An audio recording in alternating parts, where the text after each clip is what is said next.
Para você que está assistindo, eu te faço uma simples pergunta.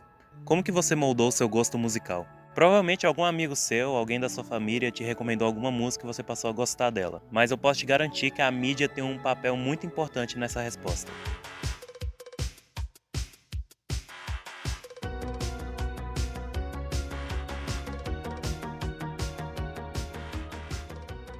Oi, eu sou Astrid e é com o maior prazer que eu estou aqui anunciando para vocês que está no ar a MTV Brasil!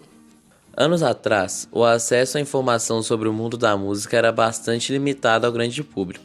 Um dos principais canais de comunicação a respeito sobre música era a Music Television, ou como você deve conhecer, a MTV. Mas também existiam inúmeras revistas e fanzines, como a Rolling Stone e a Billboard, que ajudaram a moldar o que nós conhecemos como jornalismo musical. Hoje, temos o mundo inteiro no bolso através do streaming e das redes sociais, graças a um processo que transformou o jornalismo musical ao submeter a produção, circulação e consumo de notícias à lógica das plataformas digitais, modificando critérios de noticiabilidade, relações com as fontes e formas de interação com o público. Esse processo é chamado de mediatização. No cenário musical brasileiro, a imprensa cultural desempenha um papel importante na divulgação dos artistas e de suas obras. Através de resenhas, entrevistas, reportagens e críticas, os jornalistas têm a oportunidade de apresentar novos talentos ao público, discutir tendências e analisar a qualidade dos produtos musicais. Os críticos musicais, ao escreverem, frequentemente assumem o papel de definir o que é bom ou ruim, que pode levá-los a encontrar oposição daqueles que discordam de suas perspectivas ou que se sentem magoados por suas palavras. Contudo, com o passar do tempo e a evolução das tecnologias, a prática do jornalismo musical passou por algumas transformações. Com a expansão das revistas e o surgimento da internet na década de 2000, o foco passou para além da música, permitindo o surgimento de blogs e novos espaços independentes na mídia. E eventualmente, na era digital de 2010 para os dias atuais, o jornalismo musical adotou um ecossistema digital e multimídia. A prática atual envolve a criação de podcasts, conteúdos curtos em redes sociais e a introdução do streaming. Em vez de depender de toca-discos ou precisar esperar semanas para descobrir o que o público ou os críticos pensam de algum projeto, os fãs agora têm tudo na palma da mão, com as redes sociais e com aplicativos como Spotify, que permitem que possamos escutar qualquer música a qualquer momento e em qualquer lugar. A lógica do consumo não é mais algo que passa do artista para o jornalista e por último para o público. Agora é algo que vai diretamente do artista para o público, assim mudando essa dinâmica do passado e tirando o jornalista da função de intermediário exclusivo. O jornalismo deixou de ser um monopólio das grandes revistas, dos críticos e das grandes redações. Criadores de conteúdo independentes, como criadores focados em nichos específicos e celebridades, ganharam forte relevância na formação da opinião pública e, consequentemente, na formação do gosto musical. Notícias sobre algum álbum podem ganhar notoriedade não por causa de sua qualidade, mas porque algum criador de conteúdo viralizou aquele projeto no TikTok. Tendo isso em vista, as análises hoje em dia não procuram mais se aprofundar no conteúdo do projeto em si, mas em números de streams, visualização, engajamento e capacidade de ser viral. A mediatização fez com que a produção, circulação e consumo de notícias obedecesse à lógica das plataformas digitais.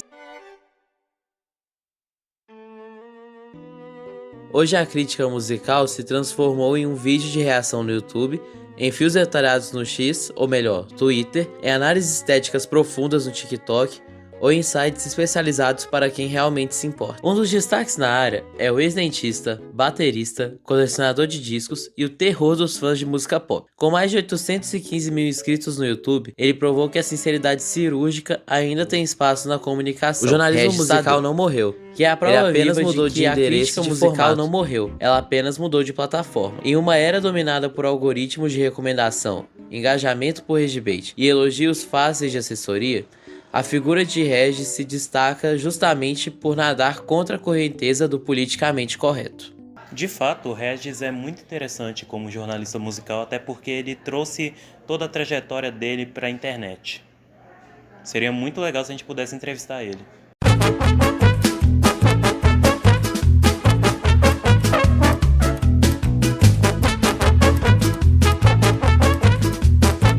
Espero que a gente faça uma boa entrevista. Assim espero. Corte rápido. Faca. É Tramontina. A gente analisou durante a pesquisa que a gente fez o impacto enorme da internet em relação a como o conteúdo musical é divulgado nos dias de hoje. Então, como que você enxerga esse impacto com o conteúdo que você posta nas redes sociais e de vários outros jornalistas que produzem esse tipo de conteúdo. Como que é feito esse processo? Se mudou muito em relação a como era antigamente? Não, na verdade não mudou muito, não. O que mudou foi a ferramenta, né? Mas a princípio... Desculpa, gente, tô com tosse. Mas a princípio, não mudou muito, não. Quer dizer, não mudou para quem realmente sempre trabalhou no âmbito do jornalismo musical com uma boa base argumentativa. O que mudou, na verdade, foi a ferramenta, porque antigamente você não tinha isso, era só a mídia escrita.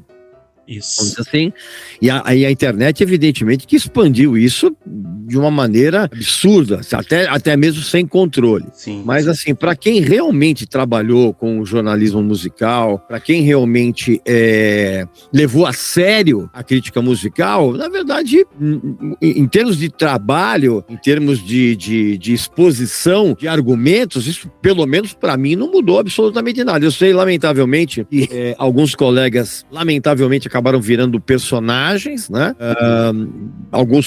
E quando você vira personagem, que é uma coisa que eu sempre abominei, as pessoas até acham que eu sou personagem, mas eu não sou.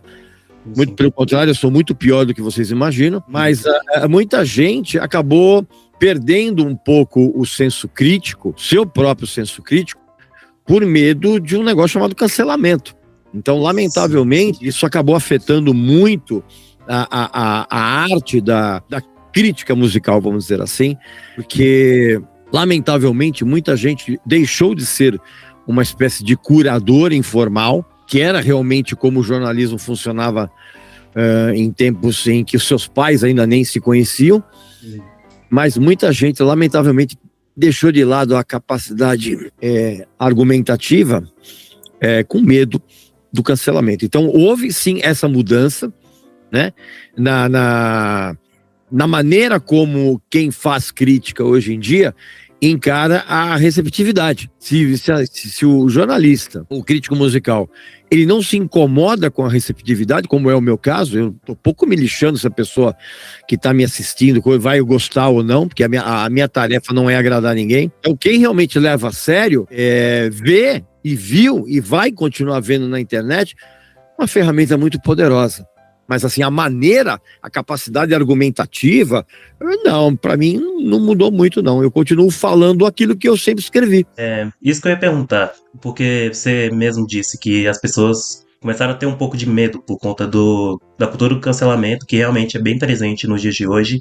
Mas há também uma parte que deveria ser... As pessoas buscam o engajamento, em busca de uma forma, assim, apelativa ou de forma um pouco mais superficial. Você está falando quem? Os profissionais da crítica? Isso, eu falo um pouquinho mais dos profissionais. Lamentavelmente sim, cara. Lamentavelmente, quando você tem alguns colegas que passaram a ficar muito preocupados com o cancelamento, automaticamente houve uma preocupação com o engajamento.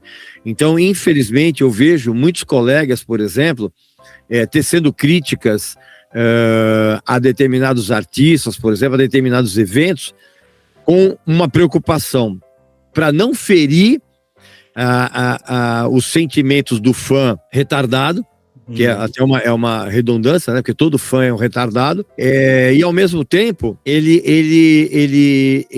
acabou preocupado com o cancelamento, mas ao mesmo tempo ele passou a valorizar o engajamento justamente por essa preocupação com o feedback. Então, eu lamentavelmente, eu vejo algumas, inclusive, eu vi muito isso com colegas do passado, tecendo críticas muito preocupados em agradar a plateia.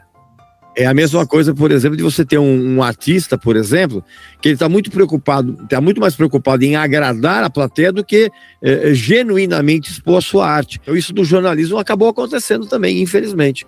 Sim, sim. Então, assim, você realmente comentou que você não posta conteúdo para agradar ninguém.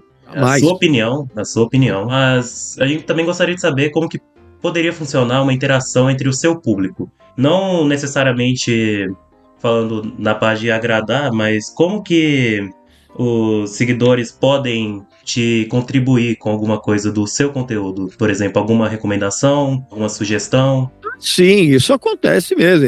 Na verdade, é importante que haja esse feedback, porque muitas vezes, eu particularmente, eu recebo várias boas indicações de quem acompanha meu trabalho.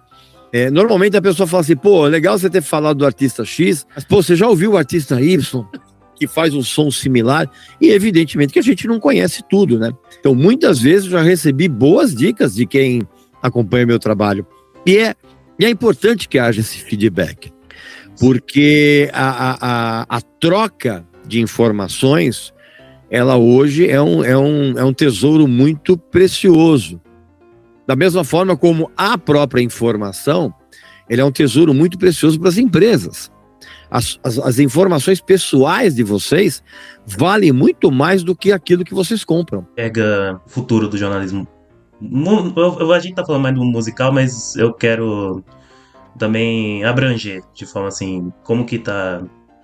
Eu particularmente, eu não enxergo o futuro de nada.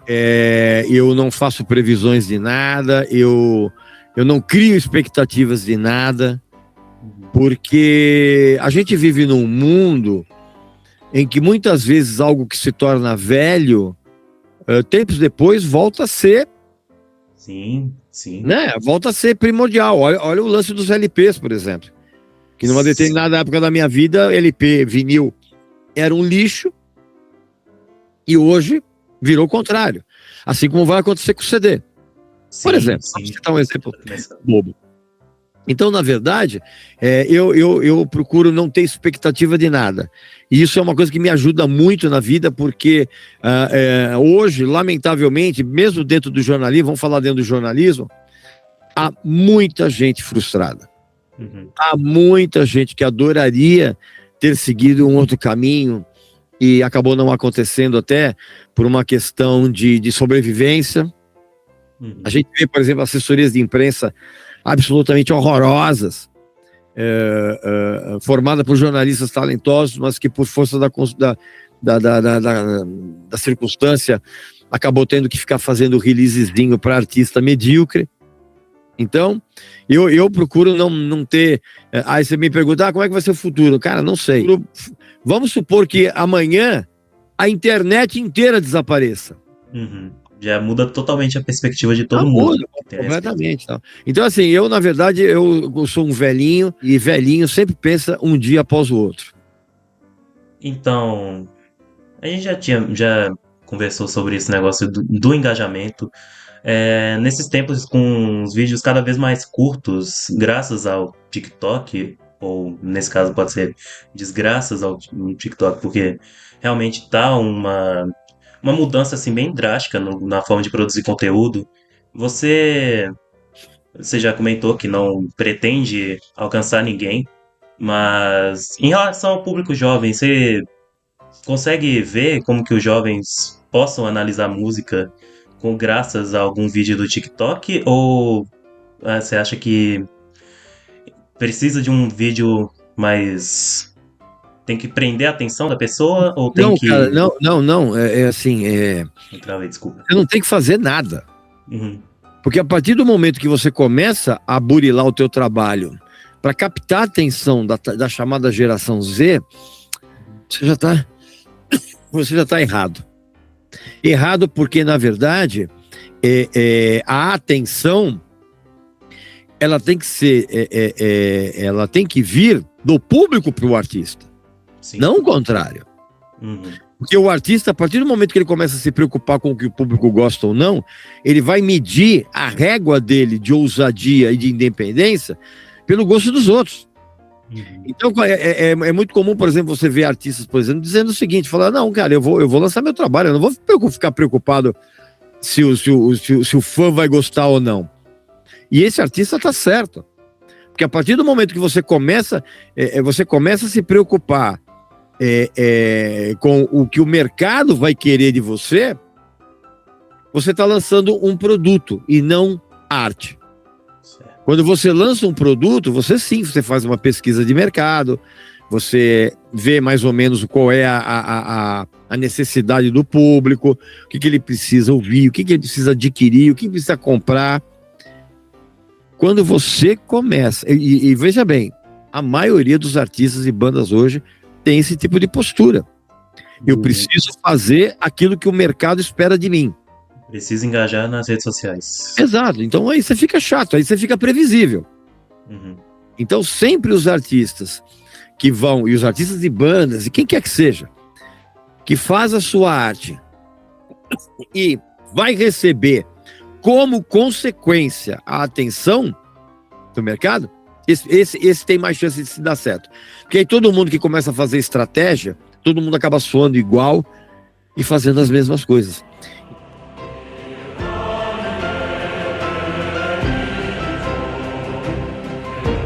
Todo mundo tá todo mundo com a cabeça no jogo do Brasil.